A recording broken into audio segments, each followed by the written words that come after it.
अमावस्येच्या दिवशी आणखीन एक उपाय करायचा, कोरफड आणायची, ती मधून कापायची आणि बिभे आणायचे. तिथं देवाचं साहित्य असतं, तिथे बिभे मिळतात, ते विषारी असतात, लहान मुलांपासून सांभाळायचं. एका डबीमध्ये बिभे एक 100 ग्रॅम मागितले तर 100 एवढे भरपूर येतात. दर अमावस्येला आपल्या 2-3 वर्ष हे बिभे होतील.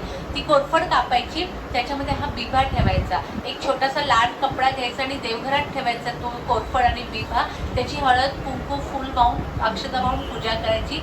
रात्रभर तो तसाच ठेवायचा. सकाळी उठायचे, आंघोळ झाल्यानंतर त्याला हात न लावता फक्त गुंडाळायचं आहे आणि जिथे वाहतं पाणी आहे तिथे टाकायचं. जेवढी पनवती काय त्रास असेल ना, कोरफड ही लक्ष्मी म्हणतात. साऊथला जर तुम्ही गेला ना तर प्रत्येकाच्या घरात तुळस नाहीये, कोरफडी मोठ्याच्या मोठ्या कोरफडी. तर ही कोरफड आहे ना सगळा त्रास शोषून घेते आहे. आरती कशासाठी करायची? खरं तर मी सांगते, मी सगळी पूजा करायची पण मी आरती नव्हती करत. मला बाबा एकदम म्हटले